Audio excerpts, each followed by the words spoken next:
Sugar, sugar, you know I love you, girl.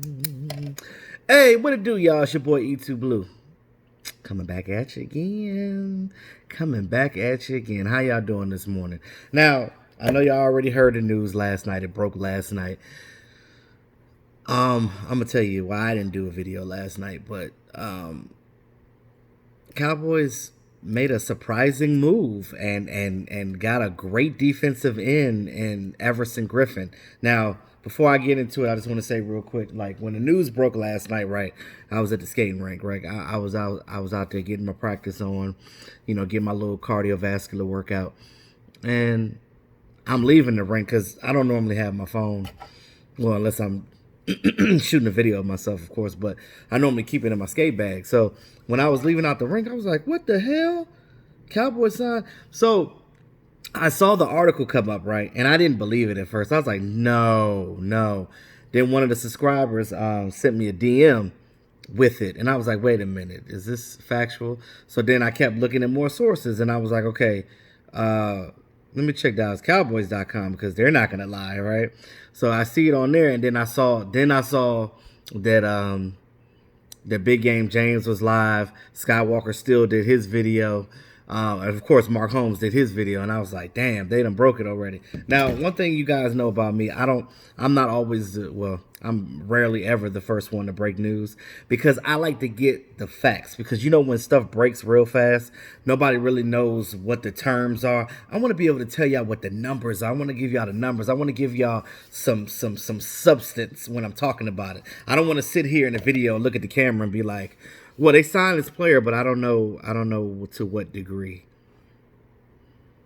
I don't know what the contract. So if I can't tell you the numbers, then what is the point of me? I don't know. No offense to the guys breaking it, but they got time to do that. I'm such a busy person. I do so much that it's hard for me to just be the first one. If you ever see me break something first, that means it just happened to be a perfect time. I got my phone on me. I'm currently ain't doing nothing, and I see something. I'm like, boom, and I hit a Mark Holmes. Shout out to Mark Holmes. But yeah. So when I confirmed that it was what it was, and that we did sign Everson Griffen, I said, wow. I started thinking in my head. Before I was formulating ideas of how I was going to construct my video, I was just thinking like, okay, well, it's some interesting.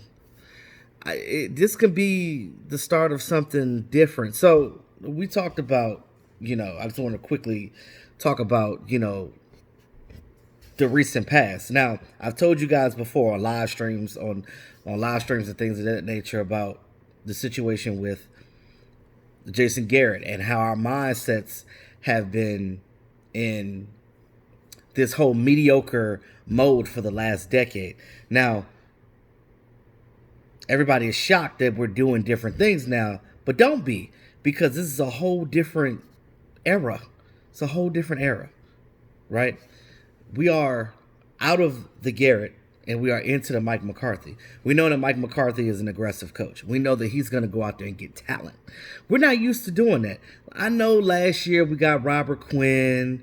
Last year, things of that nature.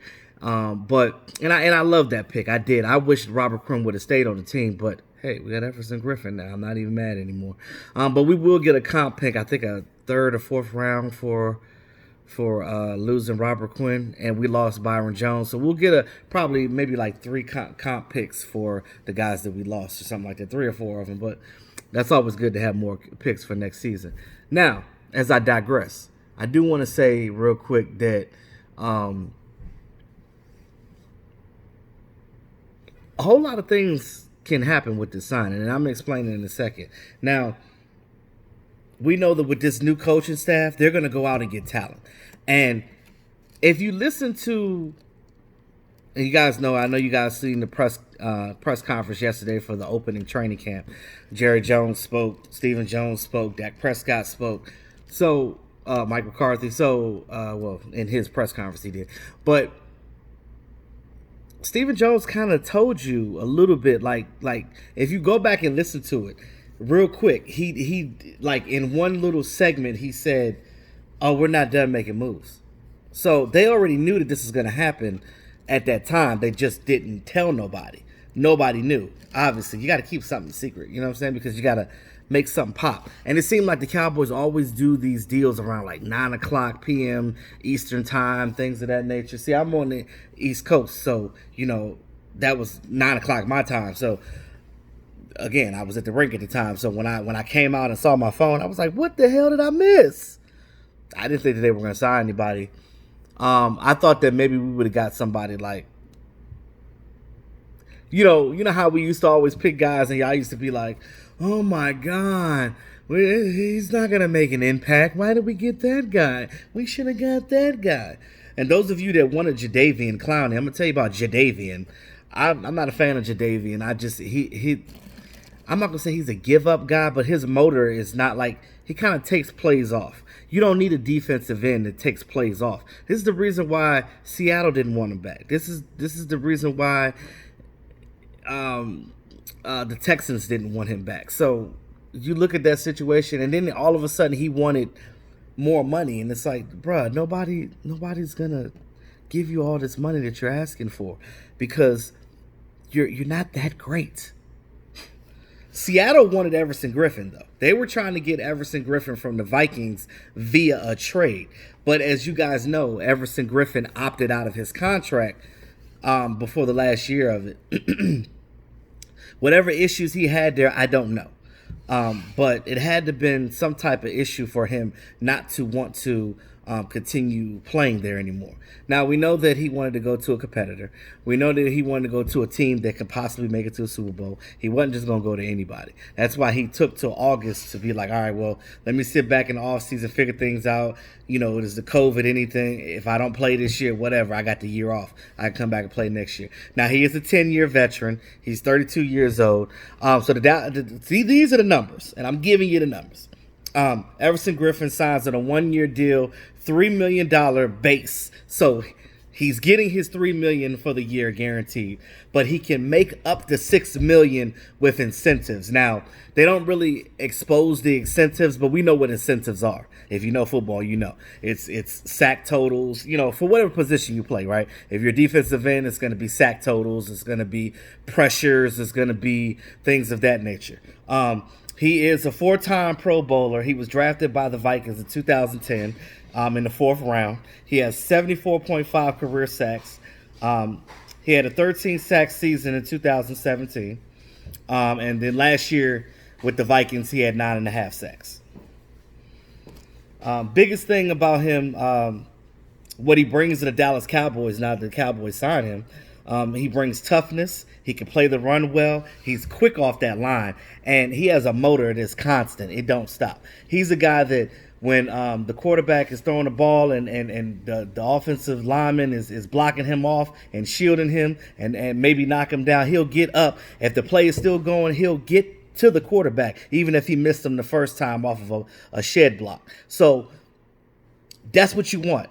Those of you that wanted Jadeveon Clowney, that boy ain't doing that because Jadeveon Clowney will give up. He'll go past try to get to the quarterback as soon as he get knocked down. Well, I guess the play over with. But it ain't over with. But you got a guy with Everson Griffen now that's going to come in here and bring that toughness, that's going to bring that grit that you're looking for. So, fans, you guys should be excited about this, and I know you are already. I already know because, the other Cowboy YouTubers are out here jumping around just like I was last night. Like I said, I was at the skating rink last night, and I saw the news come up, and I was like, man, I'll do my video in the morning because it's late. It's nighttime. Y'all wouldn't be able to see me. I was like, forget it. So I wanted you to see this face when I'm giving you this news. You hear me? Now, another thing that's key too, he reunites with his former defensive coordinator, George Edwards, that he had with the Vikings. Now, George Edwards is on the Cowboys staff now as a defensive assistant. Now, this is the big thing, right? With this new era with Mike McCarthy, guys, understand that things are going to be totally different. They are going out here and getting talent. Let's go back for a second. You guys remember in the first free agency period, you do realize that we got 6 former first-round draft picks in the offseason. And some of you guys don't even realize that. And two of those guys that were former first-round draft picks was Clinton Dix, which obviously was drafted by Mike McCarthy with the Packers. And so those of you that don't think is good, again, scheme matters. When he played that 1 year with the Redskins? That 1 year with the Redskins didn't matter. He was playing out of scheme. He played well with the Packers, and I know he's going to play well with the Cowboys because his former coach is here. So they're gonna do some things with him, and I'm pretty sure that him and Xavier Woods are going to be starting at the safety position. Now you look at Cameron Irving, the offensive lineman that we got from Cleveland Browns. I told you guys already, he didn't have a good career with the Cleveland Browns because they suck.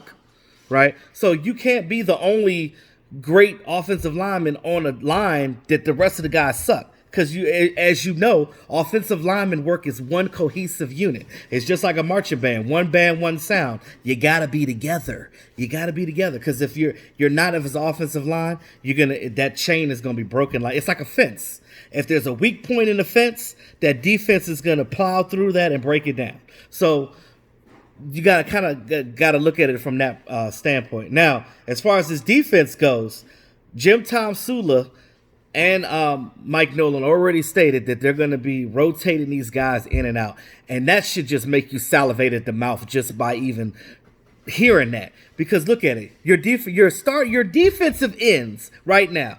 Tank Lawrence, of course.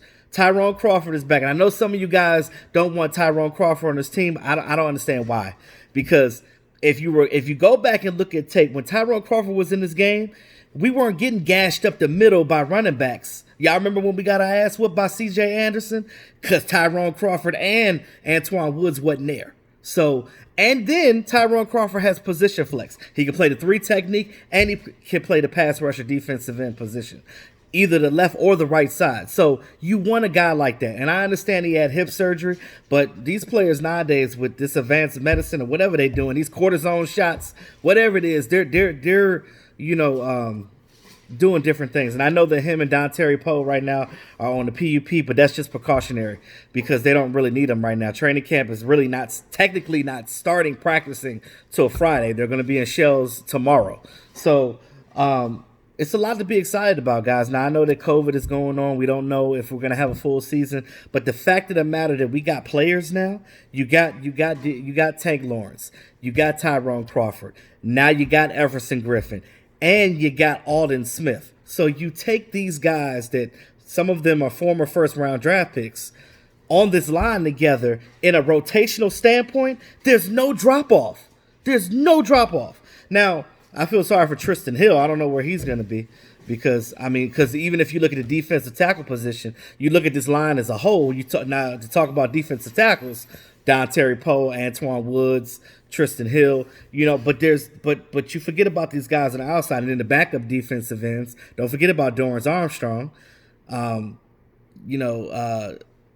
defensive tackle Neville Gallimore, Bradley and I at the end position. So you got young guys in there that you can mix and rotate. Now, Neville Gallimore is going to be a player that we drafted this year. That's a big boy. That's a man. He already looked like he'd been in the league 4 years already. So, it's a lot to be excited about on this defense. Now, guys, I'm going to tell you, a lot of you guys that were down on our secondary players like Anthony Brown. Anthony Brown is probably the fastest cornerback on this team. Xavier Woods is an aggressive safety. The way that we played under Marinelli, it was very passive. We were bend, don't break. We would come out there and be like, oh, go get the ball. If it's there, go get it. You don't have to look back for the ball. Why the hell would you not look back for the ball? But anyway, everything is different now. And they're playing more aggressive. These defensive coordinators are striving on making these guys be aggressive. And this plays right into the guys that we already have on this team and how they play and their strengths. You look at Lil Jordan Lewis, J. Lou. He's an aggressive player. These guys are going to eat. You hear me? Turnovers are going to be higher. Sacks are going to be higher. So it's going to be a different scenario, and it's a lot to be excited about, guys. Counting that we have a full season, but we're going to pray on that. So let me know what you guys think about the Everson Griffen signing. Again, it's a 3-year base. With incentives, it could be up to $6 million. Now, with all these other guys on this line, and if you double team Tank, he gonna eat. If you double team Alden, Tank gonna eat. So somebody gonna eat. So you can't double team everybody. It's almost like you pick your poison. Same thing that we got on offense when we drafted CeeDee Lamb. You got 3 very good wide receivers, and you got some quick, speedy young guys behind that. So I just don't know what to tell you. I mean, this team is shaping out to be something that can compete with anybody in this league. I ain't scared of no team no more. Let me tell you that right now. And I'm not being biased. You know how I am. I'm just glad that we're not going to be conservative anymore. That is the biggest thing that excites me right now. But anywho, let me know what you guys think about the Everson Griffen signing. This is your boy E2 Blue, always keeping it real. Talk to y'all soon.